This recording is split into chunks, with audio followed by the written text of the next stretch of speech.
to any young men, or even only old men, because they might try the old ones first, I don't know. But especially to young men and young women, you do not have to engage in conscription or the draft, no matter what country you are in. You are an independent awareness. You have an avatar. It was not created by government. If it had been, that would be evil, because that's playing God. But your duty or your true role in this life is to play, to have fun, to experience happy sensations, to not harm people, and to find enlightenment, leading to the exit of the samsara, or the reincarnation cycle or loop. That's your goal. Conscription, or the draft, is a form of human sacrifice. That's how black magic and Satanism operates. And deep down, if you're watching this video, you know that. That's we know about the imagery of eyes wide shut, or that sort of thing. We know that. That's what war is. It's a giant blood sacrifice. Just like the Aztecs, they used to have a ritual period during which men would love to be sacrificed up, and it's really striking parallels between the men in the Aztec era. They would play a game it was similar to basketball, and the losing team would volunteer, or sometimes the winning team would volunteer to be sacrificed. It was a great honor because they were helping to keep the solidity of this realm by helping it keep going. That's sick in the head. The same thing for World War I. There were people who were pretending to be older than they were just to go out and die in a war. And again, they went out there and then learned that, it's a muddy field where you get foot rot, called trench foot, and bullets and grenades. Why would you do that? Why would you engage in that mental illness? Like that's, it's collectivism. And I've always been very strong about that. I remember when I was at school, it was like a day of learning how to do fitness. And I thought, my father is ex-special forces. My grandfather was a colonel who took out a good few many communists and some gobshite British soldiers telling me to do press-ups.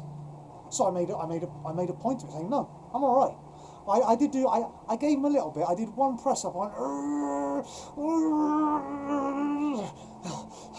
and that was it. And they got annoyed. And I told them to their face, they were two big burly men. I said, no, you are soldiers. You are there to protect me. You are not there to tell me what to do. You serve me. That's how it is, a public servant. And when I said that, at that time I was 15 and I had full intention of joining special forces. I speak multiple languages. I'm very good at fighting. I'm good at weaponry.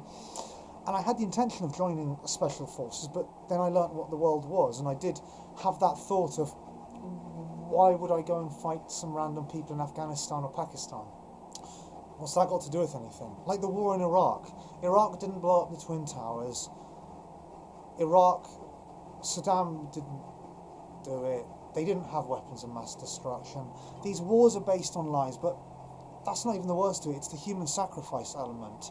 And they're doing this thing of, we might have to do the draft. Yeah, okay, and we've seen what's happening in Ukraine. That's when you have to carry a kitchen knife and do what's necessary. If they plan to commit human trafficking, because that's what the draft is, it's human trafficking, to send you into an area where it's known to be dangerous, knowing you're not going to come back, that's murder. Okay, it's human trafficking resulting in murder. It's a sacrifice. And so yeah, absolutely. If they try and draft you, fight to the death. Fight and take them out. There's this idea of feeling scared because, we're Brits and we're Americans and they're our troops. Or, nous sommes français, c'est nos soldats. Oh, no, they're not. They're people doing the job, and ultimately, if they're prepared to try and force you into a war as part of their job is unethical. I could have become a policeman. I'd have become a great policeman. I can sprint like a gazelle. I'm strong. I'm trained in martial arts. Just the other day, a couple of police officers accosted me. That's what my video about pepper spray was about. It was quite a challenge for them. The only reason they got me is because I gave up midway.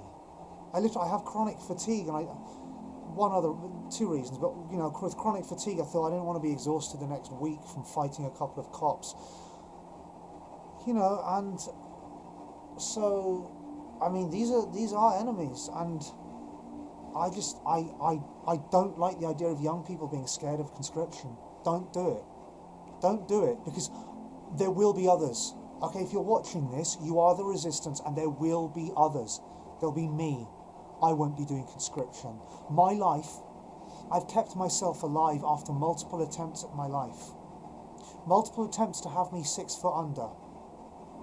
My own uncle was driven to suicide by his alcoholic sisters. My Spanish family, they left me for dead. They're in Spain. They left me for dead. I don't speak to them. I disowned them. They had the audacity to complain about a loose tap in their kitchen, which I offered to fix for them, and I was snubbed as incompetent. Meanwhile, my mum was drinking herself into dementia. She already had dementia. So, you know, but no, there's absolutely no conscription.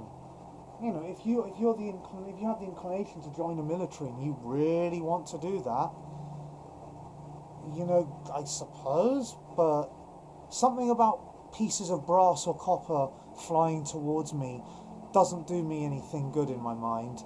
And I also don't want to shoot people. I don't want to come back and have nightmares of people I've killed. I don't want to see that. I don't want to, if and when my avatar fails, I don't want to go to hell and see the ghosts of people I've murdered, because that's what it is. It's a form of murder.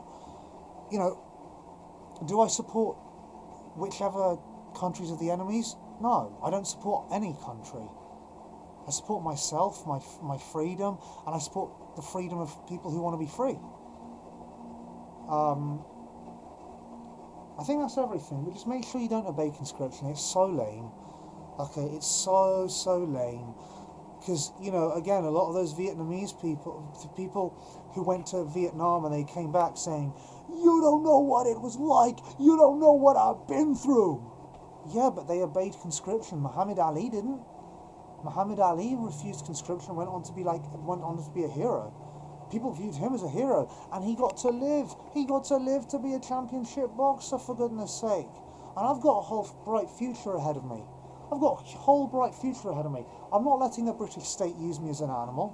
Oh, no, sorry, animals are not for that. You know what I mean? Like a battery. We'll call it a battery. Or like those people that would buy a car and not change the oil. Like, those are scumbags, because there's a lot of classic cars that didn't make it to be classic cars because people didn't look after them. And it's throwaway culture. I'm not for throwing away. But at the same time, I think a society that permits abortion or permits death penalty, you know, I mean, these are crimes against humanity. I'm pro-life. I'm against abortion. I'm against the death penalty, and I'm against conscription. My view is, let's reduce suffering as much as we could, like a Buddhist would. You know, and violence begets violence, and I think if you speak to most top soldiers, they don't want violence. They calm down after a while because they realise, no, it's not something to celebrate, it's not nice.